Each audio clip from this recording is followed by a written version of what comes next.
Is this a weed or an herbal superhero? Stay with me for the next few minutes as I share the amazing story of what plantain did for me, and I'm going to show you several ways that you can use plantain in your life.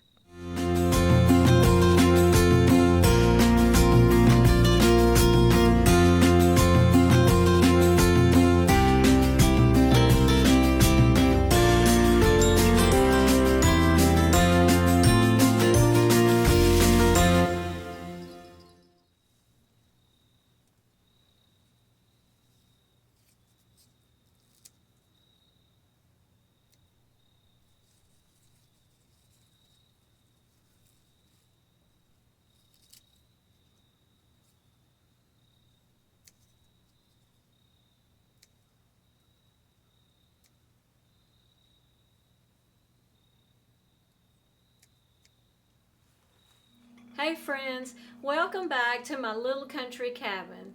Well, I wanted to share with you today a story about a struggle that I had with acid reflux. I had finally come to the point that I sought medical attention. I went to see a doctor. They did a scope and ran some tests, and the final result was that I did have severe acid reflux, and the doctor prescribed one of the common acid reflux drugs. The difference was he prescribed that drug to be taken every day. Now, normally, those drugs are to be taken like 14 days, and then you're to take an extended period of time off because there are some issues with the drugs. Well, my acid reflux was so severe that he felt the risk of the acid reflux was much more than the risk of the side effects of the drugs. There were several problems with that. Number one, the drugs were not working. The acid reflux did not subside. If anything, it got worse. I had no relief. And then on top of that, I was concerned with the damage that was being done from the side effects of those drugs. As time went on, I became more and more desperate to find an answer. I changed my diet, that was probably the first step that I took in cleaning up our eating as a family. And I'm sure that had a factor in my acid reflux, but changing my diet brought little or no relief at all. I tried it all to no avail. I had no relief whatsoever. And here's the problem with continuous acid reflux. It erodes the lining of your esophagus. And what that can lead to is what's called Barrett's esophagus, which is precancerous. Now, I was very concerned about that. I knew that I had to find an answer. And so I continued with the medicine for as long as I could. When I realized that it wasn't doing me any good, I just stopped taking it because I didn't want the risk. I was concerned of the side effects on your kidneys. So my next step was to try to find an answer, and I felt like there was an answer somewhere. And I felt like that if you watch my introductory video, the God that loves us, I felt like the God that created me, He knows how my body works, and I felt like there was going to be an answer there somewhere. And I did really pray and ask God to show me, guide me in the direction I needed to go. And I did a tremendous amount of research. I stumbled on, well, it wasn't by accident, we know that, but it was an obscure small article on the benefits of plantain on acid reflux, and I just dove into that article. I absorbed, I think, every word of it, because I knew that we had plantain growing wild in the yard, and I had already been harvesting, foraging, and drying plantain to make my salves with. That little article, I don't remember where it was, I don't remember the title of it or anything. It was a medical research article. but I don't remember anything else about it. I was so excited to find a possible answer, hope for my problem. And so I just took it upon myself. The article didn't say how to take it. It just said that it was there was some promise or some results, some positive results with the plantain concerning acid reflux. So what I did is I took some of my dried plantain and I made a tea. And I took about a tablespoon and I steeped it for about 10 or 15 minutes and I drank it. And I'm going to tell you what happened after I drank that tea. The first cup of tea that I drank, and I think it was maybe in the evening, I drank that tea and I thought, maybe. I wasn't sure that it wasn't just in my mind, but I thought, maybe I feel some relief. So then the next day, I believe it was, I drank a cup that morning. I drank a cup at lunch. Well, let me go back. I drank a cup that morning, and I really did feel like I started having some definite relief. I drank a cup at lunch, got better, drank a cup at that evening, maybe after supper, probably before bed, was much better. And you have to understand that I had acid reflux literally non-stop. I mean, the pain, my stomach, my esophagus, my vocal cords were just raw. And I knew that I could not go on like this any longer. I had to have some relief. Well, it never stopped. It never stopped. And that tea, after just a few cups of that tea, I had significant relief.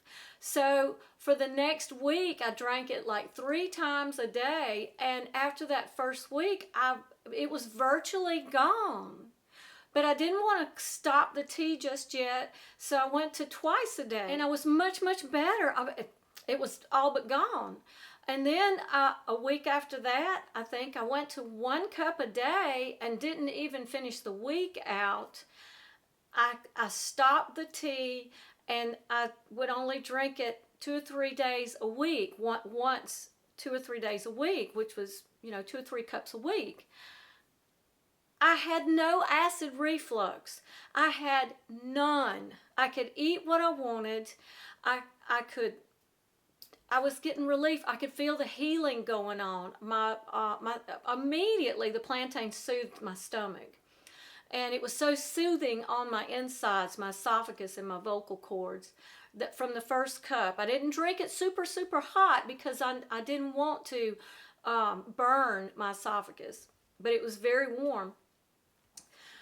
It just absolutely, I was in tears. I was so happy that I had found some hope for my acid reflux.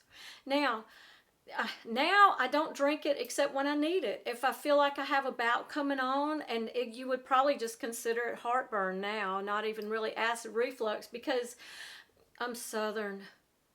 And every now and then I have to have something fried. It's just in my DNA. I can't help myself. So sometimes if I overdo it with something fried or something, I'll drink a cup too, just as a precaution. Or if I kind of feel it coming on, I'll drink a cup of plantain tea. And I have no problem. I was very, very, I wouldn't even say concerned. I was afraid of cancer, esophageal cancer, from the erosion. And I knew that that was the path that I was on. And I had a family to take care of. I just felt like that was not the path, of course, that I wanted to be on. So I hope this inspires you to do your research and to dig into that a little bit. And I hope that you find the answers that you're looking for and can make decisions to put you on the path to better health. I'll be back in a few minutes and I'll walk you through a few things that I do with my plantain. So let's talk about making the tea. When I made my first cup of tea, I was so desperate I probably would have used anything to steep my tea in. I didn't have at that time one of these little stainless steel balls. They're pretty handy to have, but I didn't have one at the time. So I actually took a flour sack towel that I used to strain our milk through, and I cut it up in smaller pieces and I took about a tablespoon of the plantain. I just took and folded this up just any way that I could and tied a string around it and placed it in my cup. I could have eaten, just eaten some plantain. It's very nutritious, but I just improvised a little tea bag like that. Now you can do that with an unbleached coffee filter. I would suggest unbleached myself, and my cup is a little bit warm. Okay, so and I've got some hot water here, so we're going to go ahead and just pour that. Okay, and we're just going to let that steep. So I'm going to set this out of the way, and we'll try some of that in a little bit. I just drink it straight. I don't put any honey or any kind of sweetener or lemon or anything. You may want to embellish it with something when you taste it, but I promise you, it didn't matter to me. If it gave me relief, I was perfectly fine with it. Okay, so we'll be back in a minute. Oh, what a wonderful tea. It's healing, soothing, so good for you, and it has been such a blessing for me. I wanted to talk to you a little bit about the properties, the wonderful properties of plantain, and where I first discovered plantain. It was not for acid reflux. It was actually as a salve for bee stings and wasp stings. My son, he sleeps in the loft that's up above right here. And he went to open the window one day. He's 17. He went to open the window one day, and there was a wasp inside the window, and it stung him. And the first thing he said was, I was out of plantain salve, and I need to make some, you know. And he said, Mama, I just got stung. Well, I had some plantain, some fresh that I had just brought in. So I said, honey, come down here and let's see what we can do. And he took a leaf, chewed it up a little bit, and stuck it on the sting. And within just a minute or two, all the pain was gone. It never swelled up, never got red. It just was just amazing. So I didn't really have to have the salve.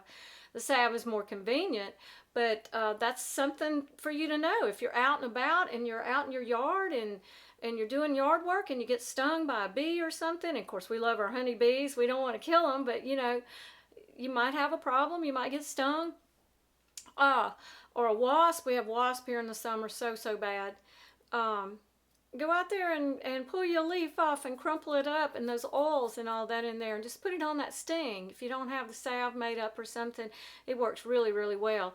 Another thing is, and this has worked for us very well, it's like a natural antibiotic ointment. If we've got an infection going on somewhere, a sore that's not healing, or something that you just you want to help it heal faster, anywhere you would use an antibiotic, a cut, a scrape, or something.